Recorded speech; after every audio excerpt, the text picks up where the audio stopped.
નમસ્કાર મિત્રો, ખેડૂતના ખેતરમાં તમારું સ્વાગત છે। ખેડૂતના ખેતરમાં એટલા માટે સ્વાગત કરું છું કે આવનારા ભવિષ્યમાં આજે નહીં તો કાલે જો તમારે દવાખાના અને બીમારીથી બચવું હોય તો આજે નહીં તો કાલે તમારે દેશી જે આપણી દેશી વાનગી છે, જે આપણી થાળીમાંથી લુપ્ત થાય છે, તેને ઉજાગર કરવી જ પડશે। આજે હું વાત કરું છું કોઠીમડાની કાચરીની। કોઠીમડા એટલે આમાંથી ઘણા બધા ઘરના વડીલો હોય છે તેને કોઠીમડા ખાધેલા જાય છે। જે જૂના માણસો છે ઘરમાંથી હાલની તકે હજી કોઠીમડા ગોતે છે અને એને કાચરી ખાવી પણ છે, જે આયુર્વેદિક થી ભરપૂર છે, જેના ગુણ તમારે તમારા વડીલો પાસેથી જાણી શકો છો। અમે અમારા ખેતરમાં આવી રીતે કાંઈક કોઠીમડા ઉગાડીએ છીએ।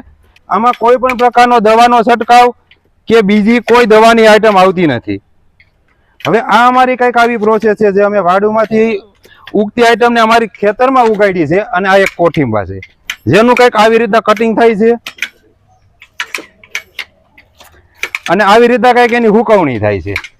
આવી રીતના કંઈક કટિંગ થાય છે અને જે કુદરતી વાતાવરણમાં સુકાય છે, જ્યાં તડકામાં કુદરતી વાતાવરણ, અમારા ખેતરમાં એકદમ કુદરતી વાતાવરણમાં જ અમે સૂકવીએ છીએ।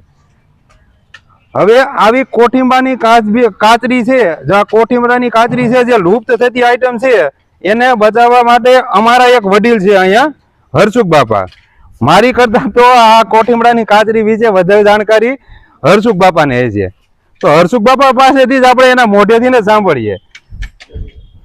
આ જે કડવા કોઠીબાની કાચરી છે ને, એ આપણે ઋષિ મુનિનું પ્રાચીન અથાણું છે અને એને ખાવાથી બે ફાયદા થાય।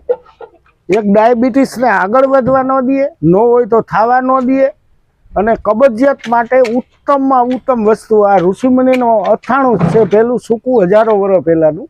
આ જે આયુર્વેદ છે એ એક દવા જેવું જ કામ કરે અને કડવા કોઠીબાની કાચરી બધા શેકી અથવા તરીને ખાય, એટલે આ ખાવાથી આરોગ્યની માટે સારામાં સારું।